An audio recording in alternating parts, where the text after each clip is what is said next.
بے شک منافقین اللہ کو دھوکہ دیتے ہیں حالانکہ اس نے انہیں دھوکے میں ڈال رکھا ہے، اور جب وہ نماز کے لیے کھڑے ہوتے ہیں تو انتہائی سستی سے کھڑے ہوتے ہیں، لوگوں کو دکھاوا کرتے ہیں اور اللہ کو بہت تھوڑا یاد کرتے ہیں۔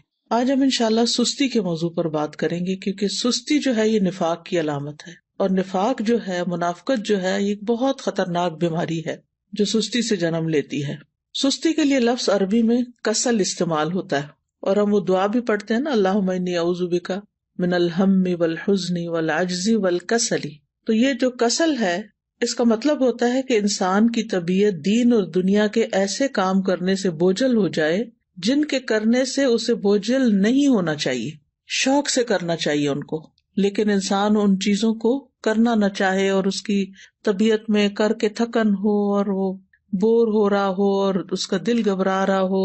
تو سستی جو ہوتی ہے یہ انسان کی دشمن ہوتی ہے، اور اس سے باہر نکلنے کی ضرورت ہوتی ہے انسان کو، کیونکہ یہ زندگی ہمیں ایک دفعہ ملی ہے نا، بار بار تو نہیں ملے گی، اور اگر ہم نے اس کو میکسیمم اچھے کاموں میں استعمال نہیں کیا تو آخرت میں نقصان ہوگا اور پھر سخت پریشانی ہوگی، اور پھر ہم واپس نہیں پلٹ سکیں گے اور کچھ کر بھی نہیں سکیں گے۔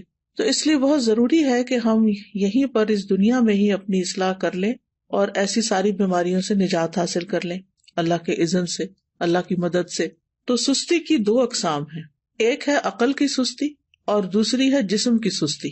عقل کی سستی کیا ہے کہ انسان اسے غور و فکر میں استعمال نہ کرے، اللہ کی نعمتوں میں غور نہ کرے، ان چیزوں میں غور نہ کرے جو اس کے حال کو یا اس کے ماحول کو اور اس کے زندگی کے ساز و سامان کو بہتر کر سکتے ہوں، ان کی اصلاح کر سکتے ہوں۔ دنیا میں جو قومیں بھی پیچھے رہ گئی ہیں نا، ان کی بنیادی وجہ یہی ہے کہ عقل والوں اور ذہین لوگوں نے سستی کی ہے اور چیزوں کو ایجاد نہیں کیا، اور جو صلاحیتیں اللہ نے ان کو دے رکھی تھی ان کو استعمال نہیں کیا، ان کی پرواہ نہیں کی۔ دوسرے جو ہے وہ جسم کی سستی ہوتی ہے۔ جسم کی سستی جو ہوتی ہے یہ انسان کو نیکی کے کاموں سے محروم کر دیتی ہے اور خاص طور پر عبادت میں پیچھے رکھتی ہے۔ جیسے ابھی آپ نے یہ آیت کی تلاوت سنی کہ منافق جو ہیں جب نماز کے لیے کھڑے ہوتے ہیں تو انتہائی سستی سے کھڑے ہوتے ہیں، اور بس دکھانے کی نماز پڑھتے ہیں کہ دوسروں کو پتہ چل جائے کہ ہم نے نماز پڑھ لی، اور وہ اللہ کو بہت تھوڑا یاد کرتے ہیں۔ یعنی ذکر میں بھی سستی، نماز میں بھی سستی، وضو میں سستی، ہر نیکی کے کام میں سستی۔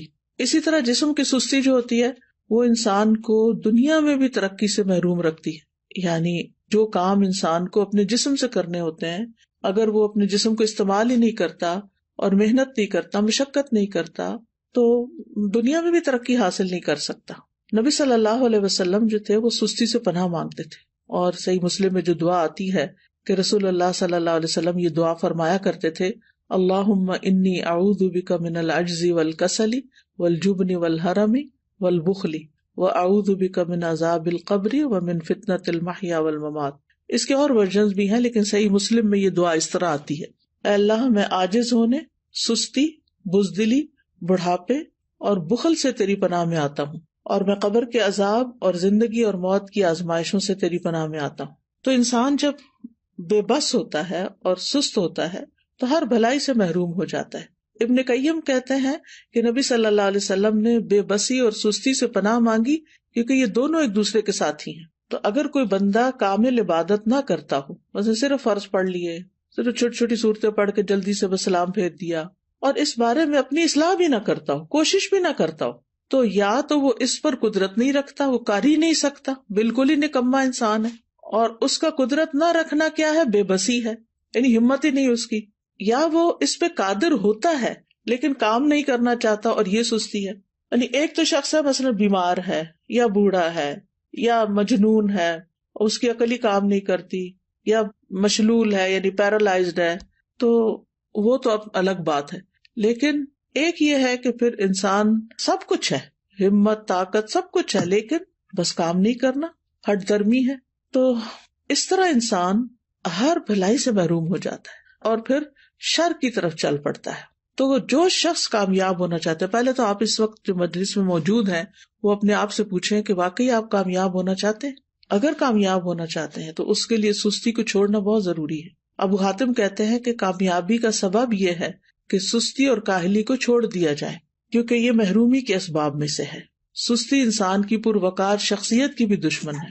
اور خاص طور پر اگر انسان کو کسی کام کا موقع مل جائے، جیسے آپ لوگوں کو قرآن مجید کی تعلیم حاصل کرنے کا موقع ملا ہوا ہے، اور پھر اس کے بعد آپ اپنے کورس کو پراپر طریقے سے نہ کریں، ٹیسٹ کی تیاری نہ کریں، وقت پر ٹیسٹ میں حاضر نہ ہوں، ری ٹیسٹ ٹائم پر نہ دیں، اور اپنی جوانی کا، اپنے وقت کا، اپنی عمر کا 1 سال وہ صرف سستی میں گنوا دیں، تو یہ تو بہت بڑی غلطی ہے، اور یہ تو اپنے لیے تباہی لانا ہے، یعنی یہ ناکامی. کیونکہ بہت سے اسٹوڈینٹس جب ایڈمیشن لیتے ہیں اور پاس نہیں ہوتے اور پھر سال گزار کے چلے جاتے ہیں، نہ سرٹیفکیٹ لیا، نہ کوئی قرآن مکمل کیا، اور نہ ہی کوئی جو کرنے کے کام تھے وہ کیے، نہ پوری طرح سارے لیسن سنے، نہ سارے سبجیکٹس اٹینڈ کیے، کبھی صبح دیر سے آیا، یعنی مختلف طریقے سے اپنا وقت ضائع کیا.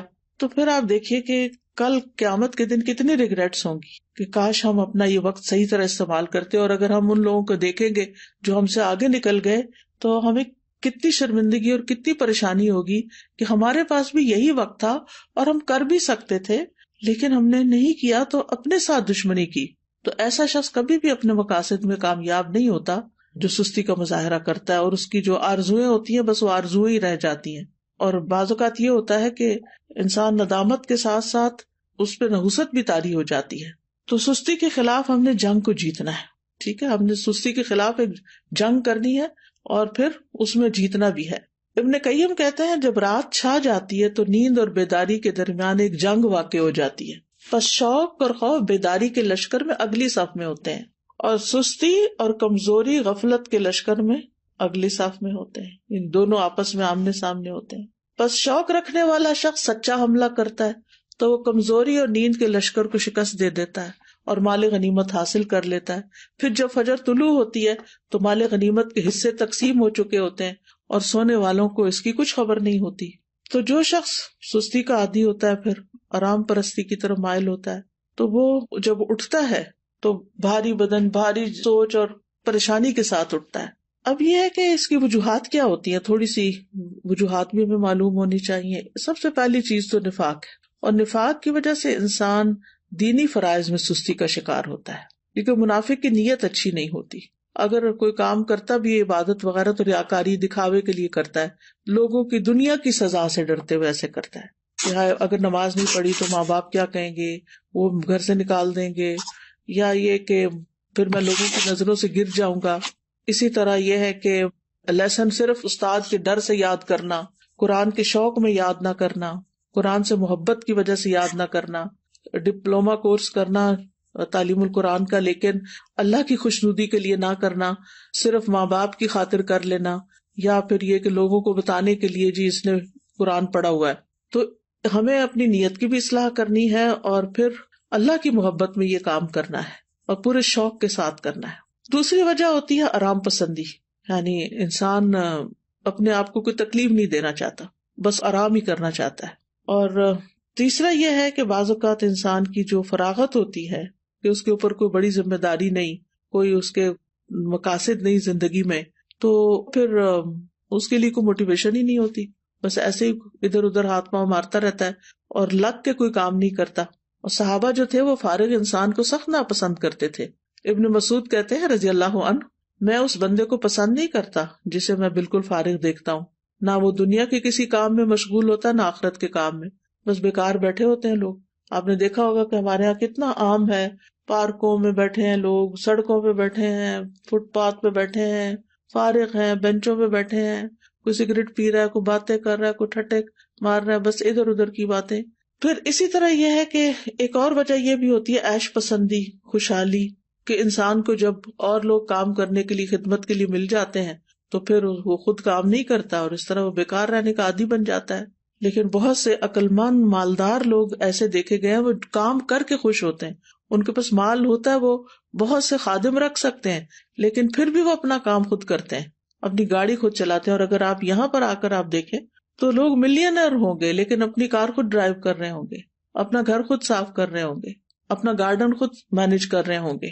تو جو عیش پسند لوگ ہوتے ہیں وہ پھر سست ہو جاتے ہیں، اور پھر جب انسان کے اوپر بہت زیادہ سستی آتی ہے تو انسان زندگی کے لطف سے بھی محروم ہو جاتا ہے، کیونکہ جب مصروفیت زیادہ نہیں ہوتی تو پھر انسان بور ہونے لگتا ہے، اور وہ بوریت جو ہے وہ انسان کی صلاحیتوں کی قاتل بن جاتی ہے. پھر اسی طرح ایک اور چیز جو بہت سست کر دیتی ہے انسان کو، وہ ہے زیادہ کھانا پینا. جو انسان زیادہ کھاتا ہے، زیادہ سوتا ہے، اس سے بہت سی بلائیاں چھوٹ جاتی ہیں. اور پھر اسی طرح بہت زیادہ سونا جو ہے، نیند، یہ بھی انسان کو سست کر دیتا ہے. جب آپ ضرورت کے مطابق سوتے ہیں تو آپ ایکٹیو اٹھتے ہیں، اور جب زیادہ سو لیتے ہیں نا، جیسے ویکینڈ پہ آپ لوگ، بس یہ تو لازم ہے نا کہ ویکینڈ پہ زیادہ سونا ہے، تو زیادہ سو لیتے ہیں تو جب آپ اٹھتے ہیں تو ایسے طبیعت پریشان ہوتی ہے، آنکھیں بوجھل ہوتی ہے، جسم تھکا ہوا ہوتا ہے، اور پھر سارا دن کوئی خاص کام بھی نہیں ہوتا. لیکن جو لوگ اپنے ویکینڈ کو بھی، سنڈے کو بھی ٹائملی اٹھ جاتے ہیں، نماز اچھے سے پڑھتے ہیں، اذکار کرتے ہیں، قرآن کی تلاوت کرتے ہیں، اپنے جو کام سوچے ہوئے ہوتے ہیں چھٹی کے دن کرنے کے، ان کو ترتیب بار کرنا شروع کر دیتے ہیں، تو ان کا دن پروڈکٹیو ہوتا ہے اور وہ خوب ایکٹیو ہو کے دن گزارتے ہیں. ابن قیم رحمہ اللہ کہتے ہیں کہ بہت زیادہ سونا دل کو مردہ کر دیتا ہے، جسم کو بھاری کر دیتا ہے، وقت کو ضائع کرتا ہے، اور یہ بہت زیادہ غفلت اور سستی پیدا کرتا ہے. پھر اسی طرح لمبی امیدیں لگانا، اچھا یہ ہو جائے تو پھر وہ بس سوچتے رہنا، سوچوں میں پڑے رہنا. پھر 8ویں چیز ہے سست لوگوں کی مجلس اختیار کرنا. جب انسان کی دوستی ایسے لوگوں کے ساتھ ہوتی ہے نا جو نکمے ہوتے ہیں، تو اس کو بھی نکما کر دیتے ہیں. لیکن اگر آپ ایکٹیو لوگوں کے بیچ میں بیٹھیں گے تو آپ سست نہیں رہیں گے، کیونکہ آپ کو شرم آئے گی کہ سارے لوگ تو کچھ کر رہے ہیں اور میں فارغ بیٹھا ہوں. تو بلند ہمت لوگوں کی دوستی اور ان سے تعلق جو ہے وہ اختیار کریں، کیونکہ ماحول کا جو بگاڑ ہوتا ہے نا، یہ انسان کی فکری صلاحیتیں، نفسیاتی، بدنی، ان سب چیزوں کو متاثر کرتا ہے.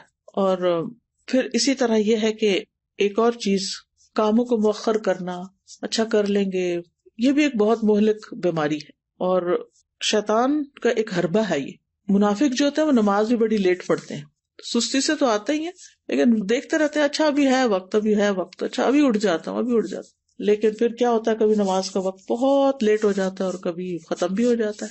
تو سستی جو ہے وہ سراسر نقصان دہ ہے. ہماری عبادات پر اس کا منفی اثر پڑتا ہے، عبادات میں کوتاہی ہوتی ہے، دل سخت ہو جاتا ہے، دل پہ زنگ لگ جاتا ہے، احساس ذمہ داری ختم ہو جاتا ہے. پھر انسان اپنے آپ کو جھوٹی تسلیاں دیتا رہتا ہے، اچھا پھر میں یہ کر لوں، پھر کل چلا جاؤں گا، پرسوں نکل جاؤں گا. غزوہ تبوک اگر آپ نے پڑھ لیا ہو تو اس میں جو لوگ 3 پیچھے رہ گئے تھے، وہ کس وجہ سے پیچھے رہ گئے تھے؟ صرف سستی کی وجہ سے، حالانکہ ان کے پاس سواریاں تھیں. پھر اسی طرح یہ کہ سستی کی وجہ سے انسان کا بڑا قیمتی وقت ضائع ہو جاتا ہے، کیونکہ انسان اس سستی کے وقت کو کسی پروڈکٹیو اور بہت اچھے مفید کام میں نہیں لگا پاتا، انسان کے وقت کی برکت بھی اٹھ جاتی ہے. تو اس لیے بہت ضروری ہے کہ ہم جلد از جلد سستی کا علاج کریں اور اس سے چھٹکارا پائیں. سب سے پہلی چیز اللہ سبحانہ و تعالیٰ سے مدد، اللہ سبحانہ و تعالیٰ سے مدد مانگے، کیونکہ اللہ ہی مددگار ہے. واللہ المستعان. نبی صلی اللہ علیہ وسلم نے فرمایا وَاسْتَعِن بِاللَّهِ وَلَا تَعْجِزْ. اللہ سے مدد مانگو اور کمزور نہ پڑو، عاجز نہ بنو. اسی حدیث میں آتا ہے احرص علی ما ينفعک. جو چیزیں تمہیں نفع دینے والی ہیں ان کی حرص رکھو، یعنی ان کے لیے ایک شوق رکھو اپنے دل میں. تو بہرحال اللہ سے مدد مانگنی اور نیت کر لینی ہے کہ میں نے اللہ کی مدد سے انشاءاللہ اپنی سستی چھوڑ دینی ہے. اور پھر یہ دعا بھی پڑھنی ہے، اللہم انی اعوذ بک من الہم والحزن والعجز والکسل، آخر تک. یہ روزانہ کی دعاؤں میں شامل کر لیں. مثلاً آپ نماز کے بعد بھی پڑھ سکتے ہیں، اتحیات کے جب دروشی پڑھ لیتے ہیں اس کے بعد دعائیں کرنے کا وقت ہوتا ہے اس وقت بھی پڑھ سکتے ہیں. تو تیسرا یہ کہ دن کا آغاز جو ہے نا وہ اذان فجر سے یا تو پہلے کریں یا پھر ساتھ ہی کر لیں، اور پھر وضو کریں، ذکر کریں، نماز ادا کریں. تو اس سے بھی انسان کی ساری گرہیں کھل جاتی ہیں جو شیطان ہر روز انسان پہ سوتے وقت لگا دیتا ہے اور انسان کو تھپکیاں دیتا رہتا ہے کہ ابھی تو رات بہت لمبی ہے. تو جب انسان اٹھتا ہے اور اللہ کا ذکر کرتا ہے اور پھر وضو کرتا ہے، نماز پڑھتا ہے، تو اس کی ساری گرہیں کھل جاتی ہیں جو شیطان نے لگائی ہوتی ہیں، اور وہ حشاش بشاش خوش مزاج اٹھتا ہے. اور ورنہ پھر صبح نفس کی خباثت اور سستی کے ساتھ ہوتی ہے. پھر اسی طرح انسان اپنے ذہن میں یہ بات رکھے کہ میں نے سابقون السابقون میں ہونا ہے، مقربون میں ہونا ہے، اللہ کے قریب ہونا ہے. تو اللہ سبحانہ وتعالیٰ کی قربت حاصل نہیں ہو سکتی جب تک کہ انسان اللہ کے راستے میں دوڑ نہیں لگاتا. قرآن مجید میں آتا نا وَسَارِعُوا إِلَىٰ مَغْفِرَةٍ مِّن رَّبِّكُمْ وَجَنَّةٍ عَرْضُهَا السَّمَاوَاتُ وَالْأَرْضُ أُعِدَّتْ لِلْمُتَّقِينَ.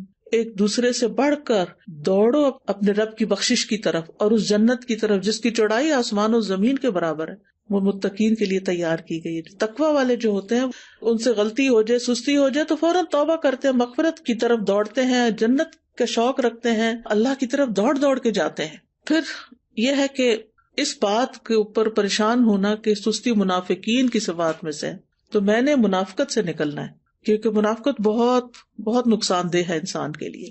پھر اسی طرح یہ ہے کہ انسان کا اپنی فوڈ، اپنی ایکسرسائز، اپنی سونے جاگنے کے اوقات اور دن بھر ایکٹیو رہنے کے طریقے، ان کے اوپر ورک کرنا. یعنی باقاعدہ آپ دیکھیں گے کہ اپنے آپ کو چیک کریں گے کہ آپ کھاتے کیا ہیں، آپ سوتے کس وقت ہیں، آپ اٹھتے کس وقت ہیں، ورزش کتنی کرتے ہیں، اور باقی اپنے کام کتنے کرتے ہیں، اور دن میں اگر سوتے ہیں تو کتنی دیر سوتے ہیں. قیلولہ کرنا تو اس کو تو پاور نیپ کہتے ہیں، وہ سستی کی بجائے انسان کو اور ایکٹیو کر دیتا ہے باقی دن کے لیے. لیکن گھنٹوں بھر سونا دن کو اور رات کو جاگنا، تو اس سے تو پھر انسان کو فائدہ نہیں ہوتا، یہ تو پھر سستی ہے. پھر اسی طرح یہ کہ ہمت بلند رکھیں، اپنے آپ سے مایوس نہ ہو کہ میں نہیں کچھ کر سکتی، میرا نہیں خیال میں ٹھیک ہو سکتی. نہیں، سب کچھ ہو سکتا ہے. اگر آپ کو کوئی جسمانی کمزوری ہے، کوئی بیماری ہے، تو اس کا علاج کریں، کوئی وٹامنز لیں، اپنی فوڈ ٹھیک کریں، بریدنگ ایکسرسائز کریں، واک کریں، اور پھر اللہ کا ذکر کثرت سے کریں، کیونکہ منافق ذکر نہیں کرتے. پھر فارغ وقت میں مفید اور نفع مند کام کریں، کسی کی مدد کریں، اپنے والدین کی خدمت کریں. اگر آپ ہاسٹل میں ہیں تو ہاسٹل میں مختلف کاموں میں مدد کریں. ضروری نہیں کہ کوئی کہے کہ یہ کر دو تو پھر کریں. بعض لوگ خود بھی، مجھے اچھی طرح یاد ہے جب F8 میں الہدا کا ہاسٹل بھی اور کلاسز بھی ہوتی تھی، تو ایک بچی تھی، ماشاءاللہ وہ لائر تھی، کہنے کا مطلب یہ کہ ہائیلی ایجوکیٹڈ بھی تھی. لیکن شام کے وقت کبھی میرا جانا ہوتا تھا تو ماشاءاللہ وہ خود وائپر لے کے باہر کے فرنٹ ایریا کو وائپ کر رہی ہوتی تھی، اس کی صفائی کر رہی ہوتی تھی، اور پھر اس کے بعد گھر جاتی تھی. تو مجھے حیرت ہوتی تھی کہ اللہ نے کتنا اس کے اندر خیر رکھی، اس بچی کے اندر، کہ اس کا علم، اس کی قابلیت، اس کا ہنر اس کو اس بات سے نہیں روکتا کہ یہ اس طرح کے معمولی جن کاموں کو ہم معمولی، حالانکہ طہارت تو نصف ایمان ہے، لیکن جن کاموں کو ہمارے کلچر میں معمولی سمجھا جاتا ہے وہ بھی خوشی سے کر رہی ہوتی ہے. تو کچھ لوگ خود سے خود کام نکال لیتے اور کچھ لوگوں کے سامنے کام پڑا تو ان کو نظر نہیں آتا. تو ظاہر ہے کچھ لوگوں نے اپنا آخرت کا اعمال نامہ جو ہے اس کو وزنی کرنا ہوتا ہے، تو انہوں نے تو بڑے اچھے اچھے کام کرنے ہی ہوتے ہیں. اور کچھ لوگ ایسے ہیں کہ جنہوں نے بس دنیا کے 4 دن کوئی زندگی سمجھا ہوا ہے اور اس کو جیسے تیسے گزار رہے ہیں.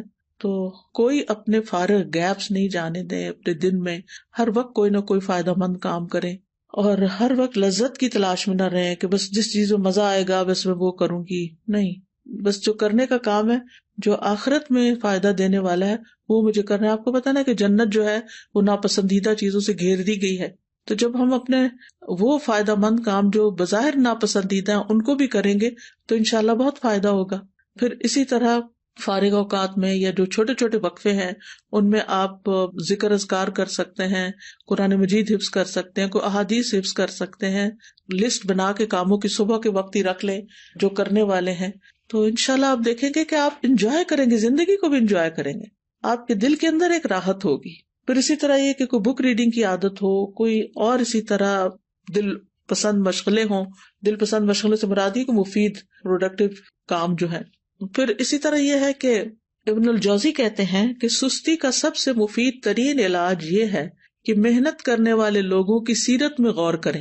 محنت کرنے والے لوگوں کی سیرت میں غور کریں کہ بڑے بڑے لوگوں نے کیسے کام کیے.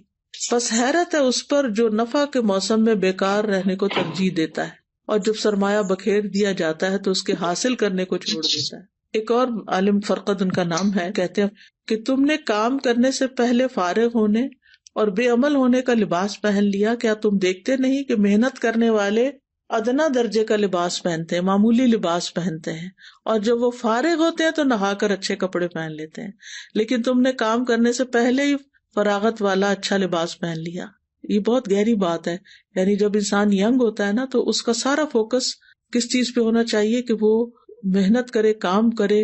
اور علماء کی سیرت اگر ہم پڑھیں تو حیرانی ہوتی ہے کہ کس طرح ان کے پاس بعض اوقات لباس تک بدلنے کا وقت نہیں ہوتا تھا. بعض اوقات یہ نہیں کہ سستی پاری نہیں کرتے تھے، یعنی ان کی پرائرٹیز کچھ اور ہوتی تھی. اور پھر یہ کہ بعض اوقات پکانے کا وقت نہیں، کھانے کا وقت نہیں، لیکن وہ اپنے کاموں میں اتنے جتے ہوئے ہوتے تھے، اور پھر آج تک ان کے نام تاریخ میں زندہ ہیں، ان کی سیرت ہم پڑھتے ہیں اسی وجہ سے نا کہ جب کام کا وقت تھا تو انہوں نے کام کیا، اور اب وہ انشاءاللہ اپنی قبروں میں آرام کر رہے ہوں گے اور فائدہ اٹھا رہے ہوں گے اپنے کاموں کا. کیونکہ دیکھیں اگر بہت سونے کو دل چاہے نا تو میں اپنے آپ کو کہتی ہوں کہ اس زندگی میں تو کام کرنا ہے نا. اللہ کرے کہ قبر آرام کی جگہ ہو تو وہاں تو سونا ہی